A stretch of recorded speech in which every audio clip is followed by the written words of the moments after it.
Yang saya hormati Bapak Kapolda, Bapak DPP, rekan-rekan insan pers sekalian, rekan media yang hadir pada press conference sore hari ini.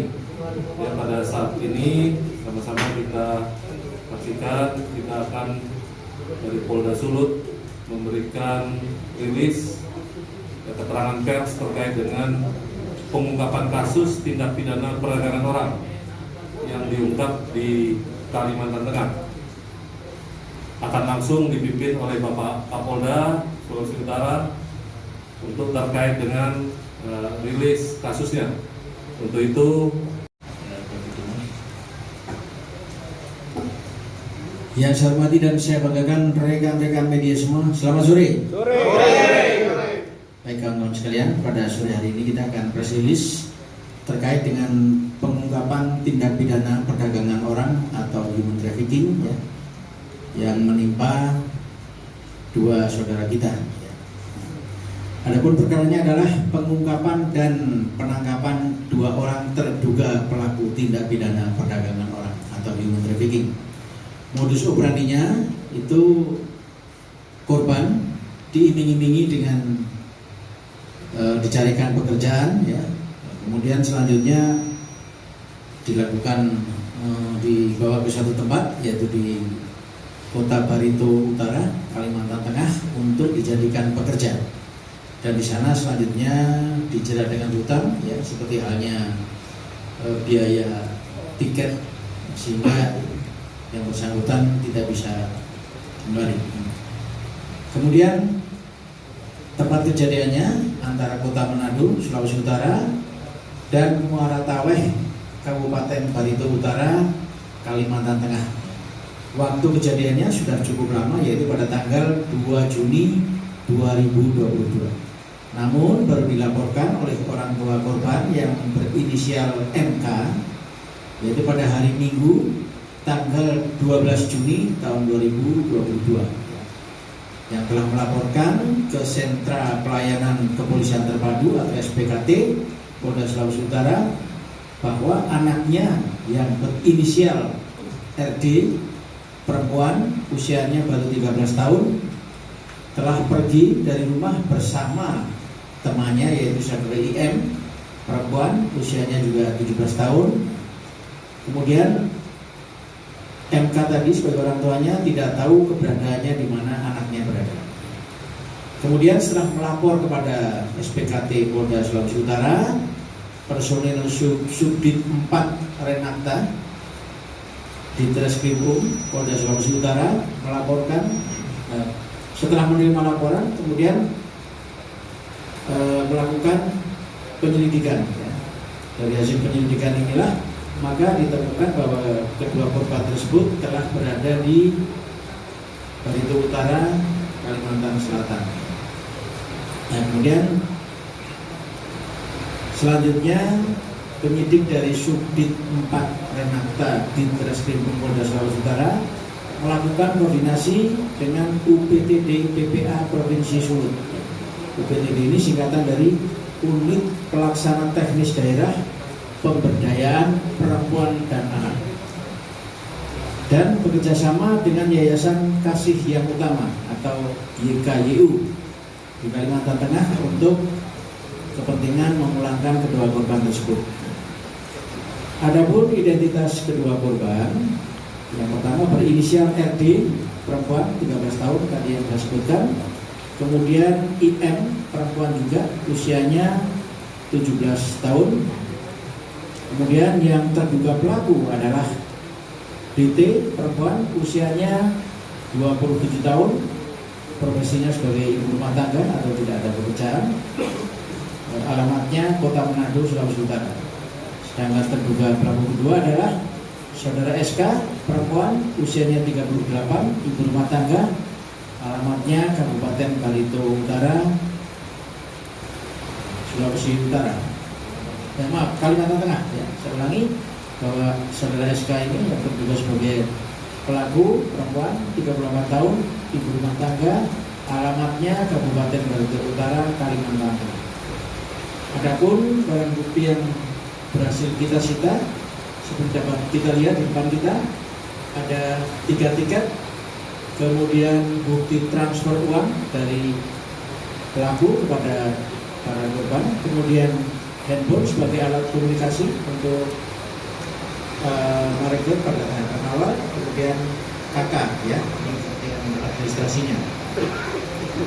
Kemudian kedua pelaku tersebut melanggar tindak pidana perdagangan orang, yaitu pasal 2 ayat 1 Undang-Undang Republik Indonesia nomor 21 tahun 2007 tentang pemberantasan tindak pidana perdagangan orang atau TPPO ya. Adapun sanksi hukumannya, ancaman hukumannya paling sedikit 3 tahun dan paling lama 15 tahun. Dan pidana denda paling sedikit 120 juta rupiah dan paling banyak 600 juta rupiah. Itu sementara yang dapat saya sampaikan. Sebagaimana tadi sudah disampaikan oleh Bapak Kapolda tentang kronologis dan upaya pengungkapan perkara yang dilakukan oleh Polda Sulawesi Utara, khususnya Direktorat Kriminal Umum. Pada kesempatan ini saya sampaikan bahwa ini bermula dari orang tua yang melapor bahwa anaknya berangkat ke Kalimantan. Berarti dari laporan kehilangan daripada anaknya.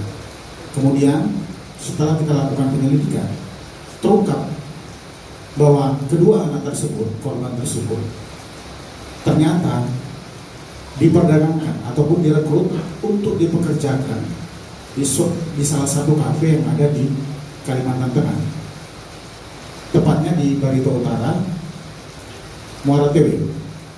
Mereka dipekerjakan di sana sebagai pelayan kafe ataupun mendampingi tamu-tamu yang ada di kafe tersebut. Kemudian mereka juga dipekerjakan pekerja seksual komersil yang di kafe tersebut. Untuk kegiatan mereka ini, mereka sengaja dibuat untuk berutang. Mereka belum pernah mendapat gaji sama sekali. Berutang tentang pembiayaan yang mereka dapatkan, baik biaya berangkat serta biaya hidup mereka selama di sana. Itu yang membuat kita miris dan kasihan kepada korban. Apalagi korban kita ini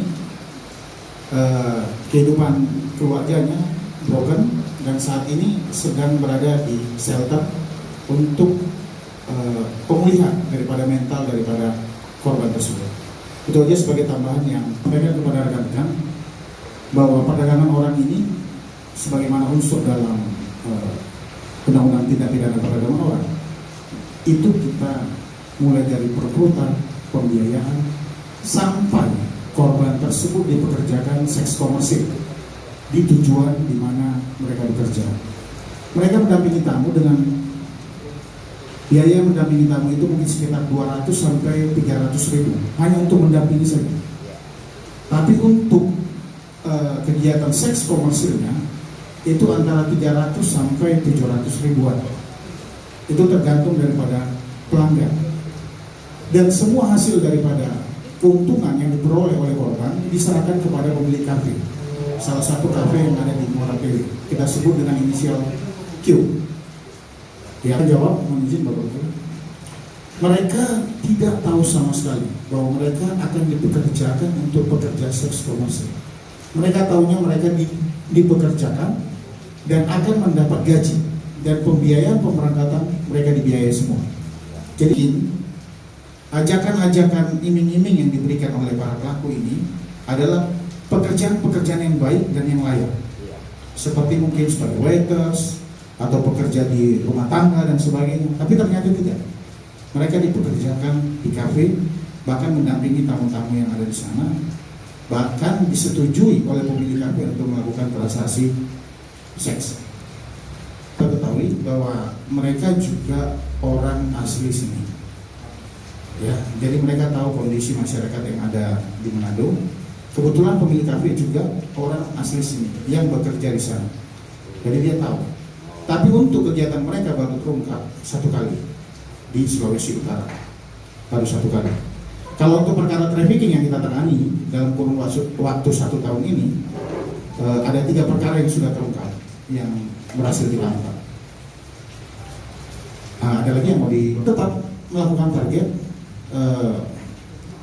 untuk pengungkapan perkara-perkara trafficking yang ada di Sulawesi Utara, karena memang banyak dan ini menjadi permasalahan serius, dan kita sudah kerjasama dengan BPPD PPA Provinsi beserta salah satu LSM YKYU yang ada di Sulawesi Utara. Untuk pertanyaan itu saya jawab bahwa perkara ini 3 lokasi yang berbeda. Ya, yang terungkap hari ini adalah yang di Kalimantan Tengah. Sebelumnya ada yang ke Papua, ada yang ke Sulawesi Tenggara. Tidak ada hubungan sama sekali. Untuk kafe tersebut yang ada di sana sudah cukup lama mereka berusaha. Tapi untuk perekrutan daripada korban trafficking ini, mereka sudah 1 bulan lebih direkrut, dan 1 bulan lebih mereka tidak mendapatkan gaji apapun. Cuma mereka dibiayai hidup aja di sana. Terima kasih rekan-rekan semua. Jadi kami pihak kepolisian menghimbau kepada warga masyarakat, saudara kita semua, agar berhati-hati ketika melamar pekerjaan, baik itu laki-laki maupun perempuan ya. Lihatlah apakah lembaga yang merekrut itu resmi atau tidak. Lihatlah atau lihat reputasinya serta dokumen-dokumen yang harus dipenuhi ya. Karena berawal dari hal yang resmi saja, pada akhirnya bisa juga menyimpang, bisa juga ya, artinya ada yang menyimpang, ada yang enggak. Apalagi untuk TKI zaman sekarang ini kan sedang moratorium ya. Pasti dengan suasana pandemi ini di mana pekerjaan sangat sulit, ekonomi juga belum berjalan normal kembali, banyak orang yang membutuhkan penghasilan ataupun penghasilan tambahan. Ya, oleh karena itu, apabila ada yang mengiming-imingi, biasanya iming-imingnya itu kerja di lain tempat, luar daerah misalnya, pekerjaannya enak, baik, dan gajinya tinggi. Ini harus hati-hati betul. Hati-hati lembaga yang membawa ataupun reputasi dari orang-orang tersebut. Jangan mudah, ya, karena kalau sudah terjerat, biasanya susah kembali ke kampung halamannya, karena mereka dengan berbagai cara setelah sampai di tempat mereka dijerat hutang ya, makan harus bayar, pakaian harus bayar, kemudian keperluan-keperluan lain harus bayar yang harganya kadang-kadang di luar kewajaran. Nah, pada akhirnya yang bersangkutan terjerat hutang dan tidak bisa kembali, dan akhirnya pasrah tidak berdaya ya. Oleh karena itu sekali lagi, mari kepada saudara-saudara kita, apabila ingin melamar pekerjaan, lihatlah pekerjaan apa yang akan yang direkrut ya, kemudian reputasi lembaga atau institusi yang merekrut tersebut. Jangan sampai kita menjadi korban. Kehati-hatian di sini menjadi faktor yang utama. Itu saja. Mungkin mendengar seperti itu, misalnya tetangganya, keluarganya tidak kembali atau apa, tidak ada salahnya untuk menginformasikan ke kita. Karena beberapa kasus tadi sudah disampaikan oleh Dirreskrimum ya, sudah kita tangani, termasuk dulu yang dari mana itu? Maluku ya, Papua Damai. Baik, terima kasih. Ini bukti transfer.